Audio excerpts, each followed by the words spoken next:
Yes, I've been working on AI, well, pretty much as long as I've been a student. So, well, at least, you know, not a high school student maybe, but anyway, since I was an undergraduate student, I discovered AI, and specifically the problem of trying to get computers to understand language. When I was in, I think, my first week at university, because I went to university to study computer science, and they had a major fair where we could learn about other things. And I stumbled upon this cognitive science thing and thought, what on earth is that? And then somebody explained to me it's psychology, linguistics, philosophy, and computer science all together in one. And I thought, what an amazing thing. And since then, I've been trying to get computers to understand language, to make sense of language. And until about 6 months ago, 9 months ago maybe, nobody, even my dad, especially my dad, didn't understand what I did. But now I have a great way to talk about what I do with all of you. Because I'm going to guess you've all heard of a little thing called ChatGPT. Am I right? Okay, put your hand up if you have not heard of ChatGPT. Okay, you're too embarrassed. Okay, so everybody knows what natural language processing is, right? And you've all heard of this thing. Oh, that's not my slide. Do you want to put my slides up?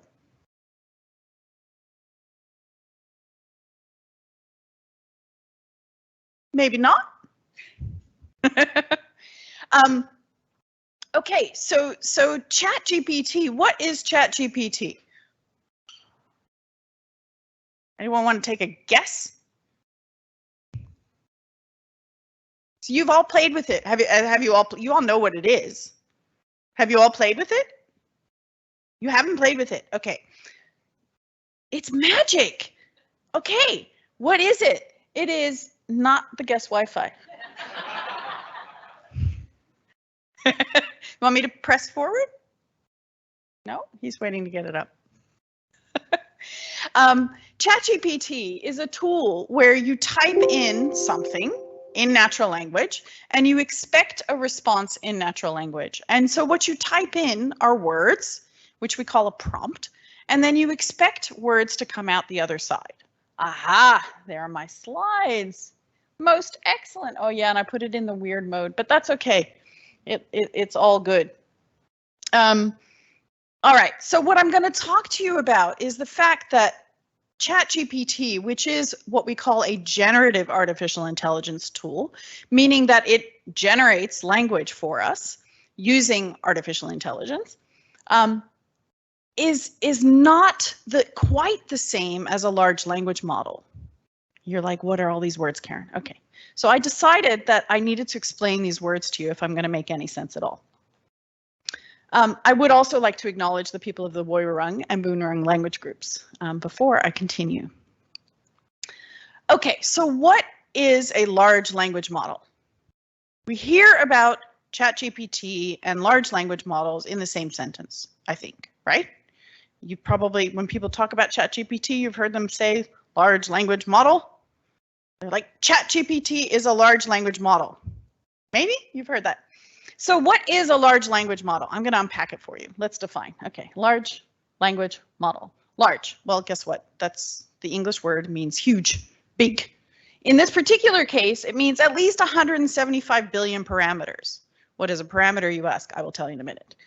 Language. It captures patterns. We heard Lynn talking about AI. Learning patterns, right? That's what this is. Capturing patterns of natural language use. Model. What's a model? A model is a representation of those patterns. It's a way that we capture those patterns. And in this particular case, it's a statistical model, so it's actually capturing probabilities of word sequences. And the way that it does that is by looking at lots and lots of language data. So the language model is inferred by reading, sort of, at least looking at lots and lots and lots of examples of how people use language. So this isn't artificial language, synthetic words, this is human writing. We take all of the internet, pretty much, all of the books that are on the internet, all sorts of human written words that have been captured online, anything that OpenAI can get their hands on, some of which is copyrighted, but that's a different issue. And we feed it into this machine that basically just looks at all of those words and tries to infer the particular patterns of language use that are in all of those. And the idea is that we can then transform all of those word sequences that have been observed into a mathematical model, which is a bit like magic. So we're representing those words through mathematical vectors. Okay, I know this is all very magical. Really, what we're talking about is transforming words in the first instance into a vector, which essentially you can think of as a point in space. The vocabulary of a language is very, very big. And if you think of every word in that language as a point in a very high dimensional space, what we're trying to do is find a mathematical representation of each of those words such that the words that occur in similar contexts will be close together in that space, and words which have nothing to do with each other are far apart. So if we represent the word cat, we expect to find words like dog and pet and kitten nearby. And that exactly is what these models try to learn. Those patterns of usage, what words go together.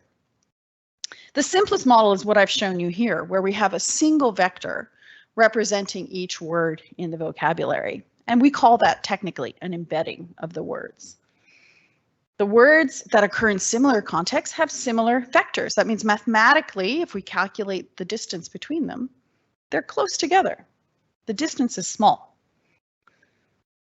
The bigger these vectors are, the more high dimensional representation of the data we can capture.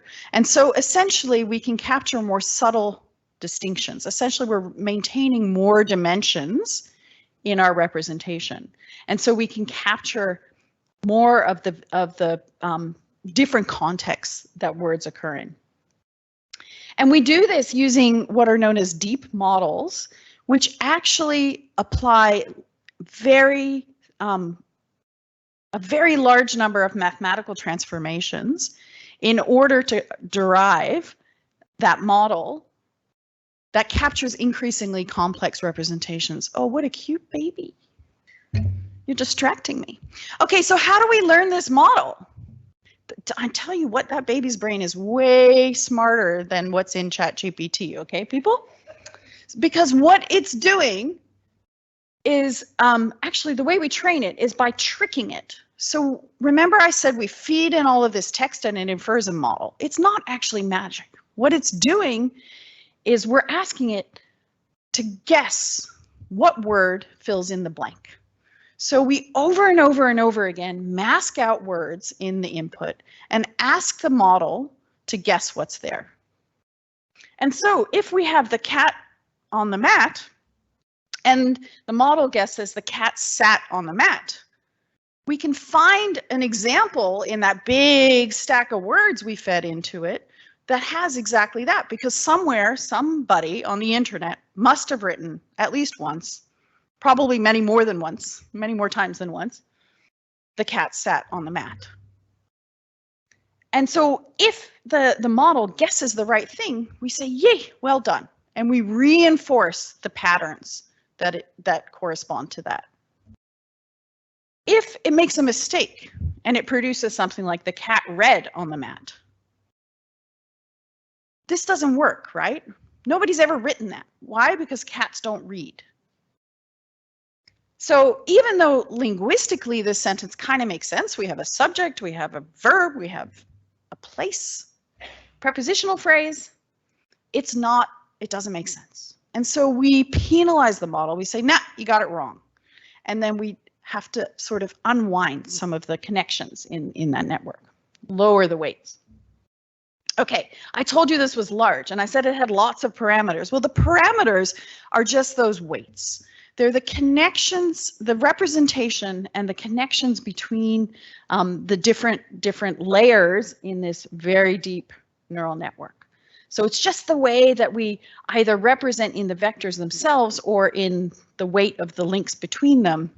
And trust me, nobody actually understands what those numbers mean.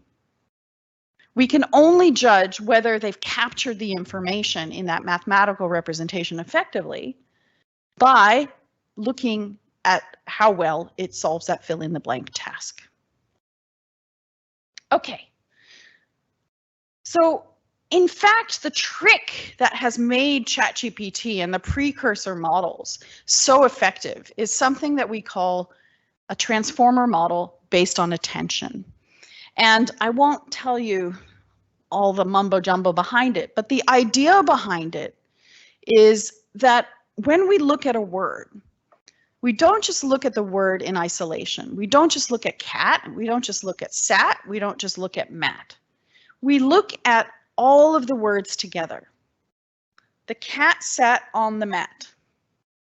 And that means that when we're training this model, and we're doing that fill in the blank task, we look not only in a forward way, the cat, what comes next, but we also use information about what comes later to help us make a decision. And that's because when we talk about things, we don't always talk about them in the same order, right?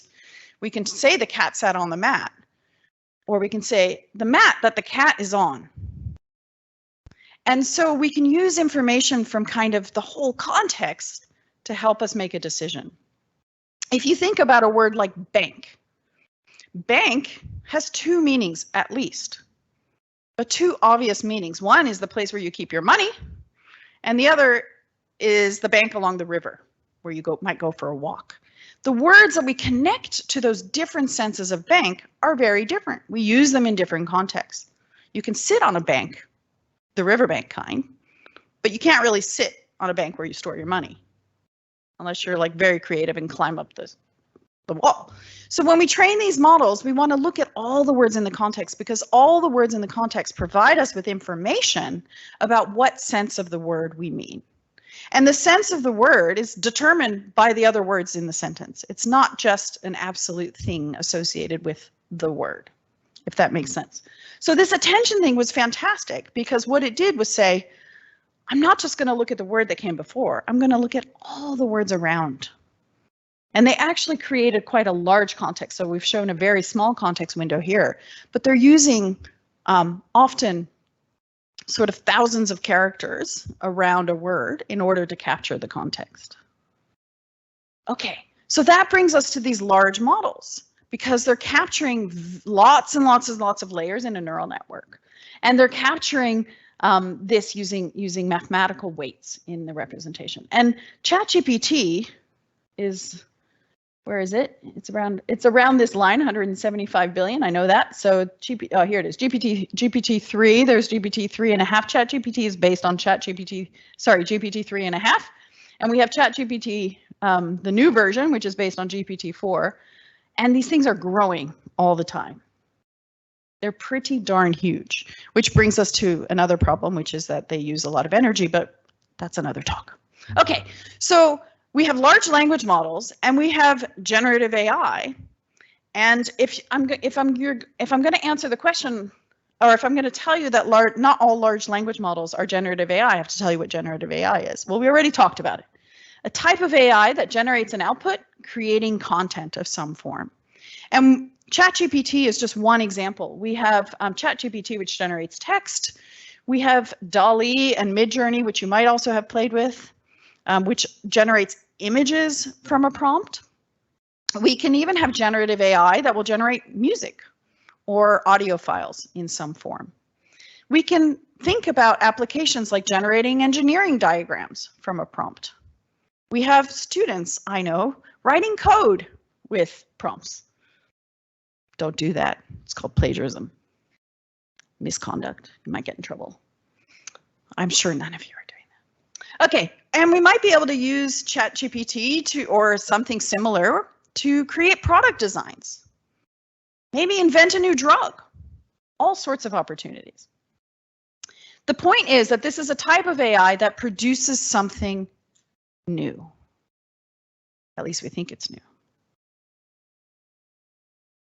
ChatGPT is a text extruding machine. So it takes that input and it produces an output. The way we see it is this. You put in recite the first law of robotics and boop, it outputs a robot may not, whatever it was. Anybody know? Yeah, robot may not injure a human. Okay, good. That's a good rule. Okay, so why am I giving you this talk? Because I keep seeing things like this. ChatGPT and other large language models. Current large language models like ChatGPT. Examples of such large language models are ChatGPT and others. In fact, in the Safe and Responsible AI in Australia position paper that the Australian government released, they have this. A large language model is a type of generative AI that specializes in the generation of human-like text.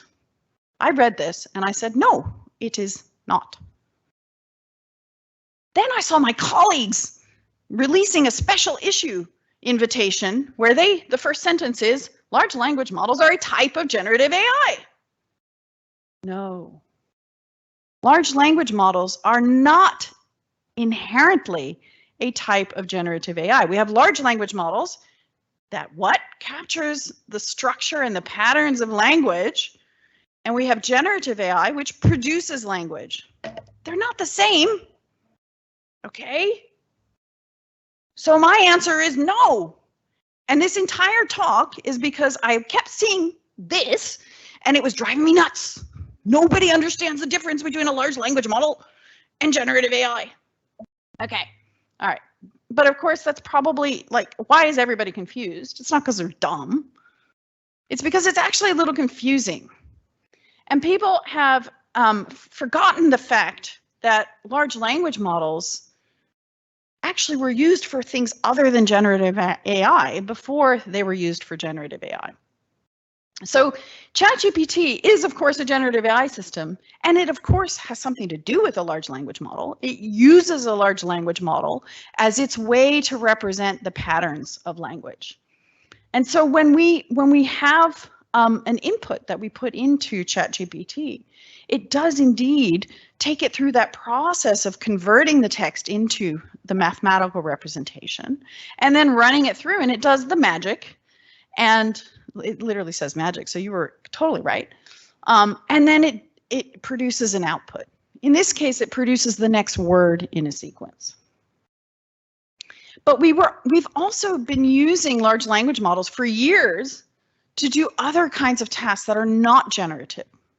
One example is sentiment classification, which you may have heard of. And basically the idea behind sentiment classification is you take a text, like this phrase here, a visually stunning rumination on love, and you decide, is this a positive statement or a negative statement? Sounds pretty positive to me. So you do exactly the same process, right? You take the words, you transform them into a mathematical representation. But then instead of trying to get it to produce more words, we just ask it to classify positive, negative, or neutral, perhaps. That is called, essentially, what we're doing is encoding mathematically the meaning of the word, and then we're training it and asking it to make a classification decision. The notion of these large language models has also been used in what are called sequence-to-sequence models, which is in fact the precursor to generative AI, or at least generative text AI. But it's not necessarily framed that way. So machine translation models have been using large language models since about 2016. And this uses the process of encoding the input in one language and then using the mathematical representation that comes out at the end of that process and feeding it into a decoder process, which turns that mathematical representation back into words in a different language. Again, how do we do this? Lots and lots of examples of language pairs. Okay, so ChatGPT is generative. It's pre-trained, meaning that it's built on top of one of these very large representations of language, and it uses the transformer model. Specifically, It's predicting one word at a time, literally. You feed in, recite the first law of robotics in the prompt, and it then produces A. And it then produces robot. It hasn't understood the whole input, it's just guessing what the most likely word that follows should be. We can play this game too. The cat sat on the mat. I kind of already told you the answer, but most people say that, right? Why? Because it's the most likely word to fit there. You could say pillow, you could say head, you could say all sorts of things. We tend to say mat because we've heard that over and over again. It's like a little nursery rhyme that we grew up with. The cat sat on the mat. It's probably in the readers that you had when you were 6. Mathematically, what's happening, we're trying to predict the word that has the highest probability following words 1, 2, 3, 4, and 5. What's the next word in the sequence? It's like predictive text on your phone, only much, much, much, much more sophisticated. So these probabilities are baked into that large language model. And that's all that ChatGPT is doing. It is not magic. It's just trying to predict the next word in the sequence. Kind of amazing that it works at all. So it is a large language model. It's based on a large language model, but it's generative. It's not, it's trying to predict the next word in the sequence. It's built on this large mathematical representation derived from lots and lots and lots and lots of data. One thing we forget to talk about, it's actually been improved by large amounts of human feedback. So there have been human beings who've had to sit there and judge the output of ChatGPT. In fact, the very first human beings had to write example answers to questions. That was a fun job. I think they got paid about 2 cents an answer. It was not good. But basically what ChatGPT is doing is copying and pasting back together the words in that whole stack of text in highly statistically probable ways. So mostly what we're seeing is just this thing parroting back the patterns in the data it's seen. So my friend Emily Bender, who is out there on an anti-hype train, which I'm on too, calls this a stochastic parrot. It's parroting back our language. It has a little bit of dynamics in it so that every time you say a cat sat on the, you don't get mad. Sometimes you'll choose the second or third most probable word there just to keep it interesting, and because humans also aren't completely predictive either, right? Okay, but let's think about what can go wrong.